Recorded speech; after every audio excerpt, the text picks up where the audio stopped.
What's going on, guys? So, our Solution Sundays here. We want to talk about, if you remember, the What If Wednesdays. What is the expectation for you and your safety while you're out shopping this holiday season? I guess the what if is more aligned into what would you do if something started to unfold like the shooting I discussed at Cumberland Mall. So, a big thing that I want everybody to understand is that your expectation of safety is actually pretty low. You need to realize that there's not much of an expectation of safety on your end.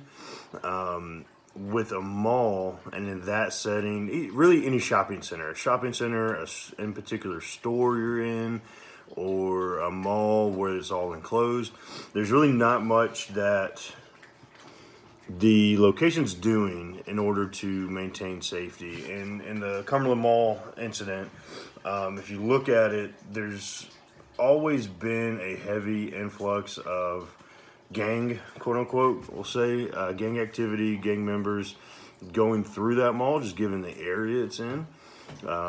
Usually not many are legit, but there are those that want to bring in a weapon into a family environment like that.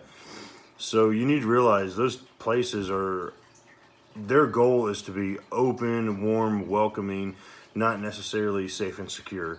They do want to provide a little bit of security. You know, they have the security guards that drive around in the golf cart in the parking lot. A lot of shopping centers don't even have that much.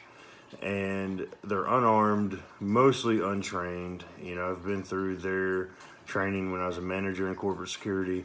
And it's a 3-day, there's no good way to explain it, but literally a 3-day PowerPoint, maybe at best, if there's a PowerPoint talking about their role and responsibility of observing and reporting.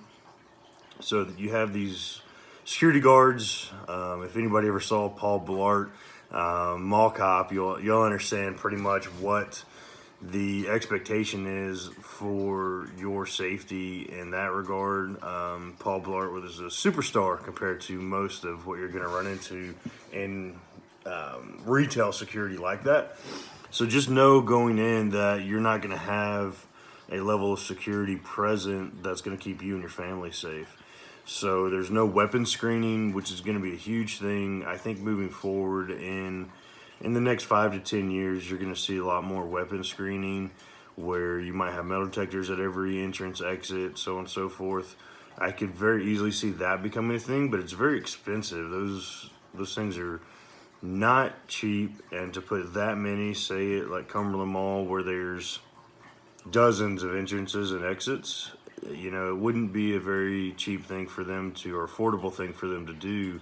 So it's going to take a pretty big hit on their revenue stream, which is honestly why they probably haven't done it at this point.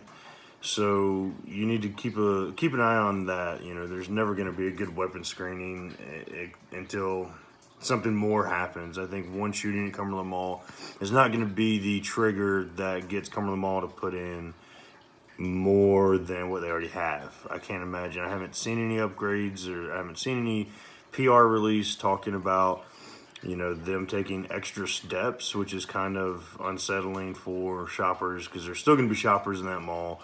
You know, that's part of it. They never have to worry about people not coming to the mall because that's one of the biggest shopping areas in the Smyrna, Vinings, Cumberland area. So people are still going to show up to the mall. They're still going to be there with their families. And I think that expectation that they need to be kept safe is just not there from the management perspective at the mall.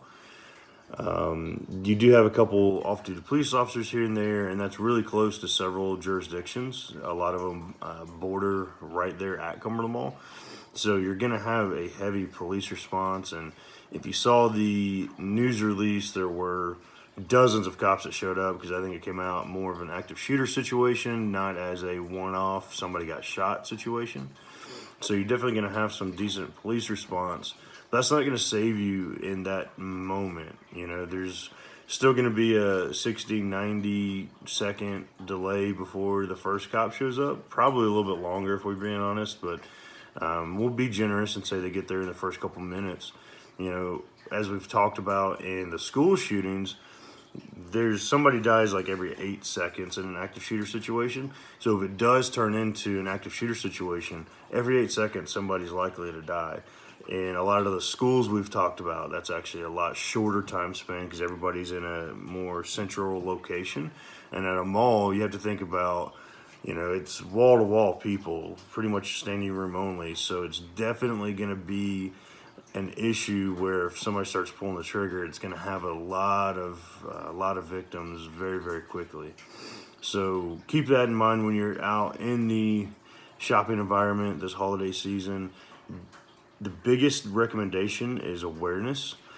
Be aware of your surroundings, be aware of things happening. So if you hear an argument break out, go ahead and leave that area. You don't want to be the nosy neck turner that pulls out your cell phone and gets it on camera, but also catches a round in the middle of it all. So I think there's a lot of cell phone video, which blows my mind that people just want to stand there and watch stuff like that unfold. Nobody cares about safety anymore. They only care about getting a good Snapchat going. So don't be that guy that pulls out your phone and starts recording. Go ahead and get your family out of the area. If you hear an argument break out, let security start doing what they need to do. If it looks like it's escalated enough, you can always call 911. Let them know what's going on and have them en route, get them started a little bit earlier. But I think you're going to keep seeing it over the next week or so during this holiday season, and it never really dies down during the holidays. So again, just keep your awareness, keep your head on a swivel. That's the best way to put it. If you see a situation unfolding, send your family away. Definitely join them unless you're trained in other methods. I won't ever tell you not to help out your fellow citizens. So if you know what to do, definitely help your fellow citizens. But for the most part, getting your family to safety is going to be the big thing. So definitely keep that in mind. And if you have any questions, reach out to me. Talk to y'all soon.